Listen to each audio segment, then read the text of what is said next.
Good afternoon everyone, কেমন আছো সবাই? এখন আমরা যাচ্ছি একজন খুদে সদস্যকে আমাদের বাড়িতে নিয়ে সিংহাসনটার যেতে। মধ্যে চলে এসেছি বাড়ি, আর খুদে কাপড়টাও তুলে সদস্য নেবে বলতে সাথে। আমাদের এই ছোট্ট গোপাল। ওকে দিয়েছে কয়েকদিনের জন্য ওখানে। আমি আমাদের নতুন বাড়িতে বেড়াতে জামা নিয়ে যাচ্ছি। ওখানে নতুন কাপড় পেতে দেবো। না ওগুলো কিচ্ছু নয়, ওগুলো থাক। ওটা তুলে নাও। এটা তাহলে কোথায় রাখবো? এটা এখন রাখবো?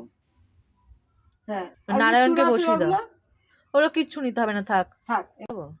ওই যে পেছনে ওইটা তুলে নাও, কমলা কালারটা, ওইটা পেতে বসিয়ে দাও। ফুলগুলো রেখে দেবে, হ্যাঁ? ফুল তুলসী পাতাগুলো রেখে দাও।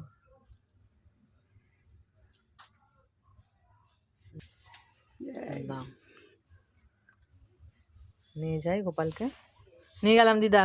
সিংহাসনে বসিয়ে আমার হাতে করে ওকে নিয়ে যাচ্ছি। এতটাই ছোট্ট যে ওকে আমি হাতে নিয়েই যেতে পারবো। তারপর বাড়ি এসে ওকে আমাদের ঠাকুরের সিংহাসনের উপরে রেখে দিয়েছিলাম। তারপর চলে এসেছিলাম আধুনিকাতে। এখান থেকে একটা পুচকির জন্য জামা নেওয়ার ছিল। দেন চলে এসেছিলাম কসমেটিক্সের দোকানে। এখান থেকে আমি কয়েকটা টুকিটাকি জিনিস নিয়ে চলে এলাম মিষ্টির দোকানে। বোন বলেছে গোপালের সেবা দেবে, তাই ওর জন্য কিছু নিয়ে যেতে। তো গোপালের জন্য এখান থেকে মিষ্টি নিয়ে নিলাম। কাল আবার বেরোনোর আছে। এখানে মায়ের আর আমার সমস্ত কাপড় চোপড় বের করে নিয়েছি, সুন্দর করে ব্যাগের মধ্যে গুছিয়ে নেব।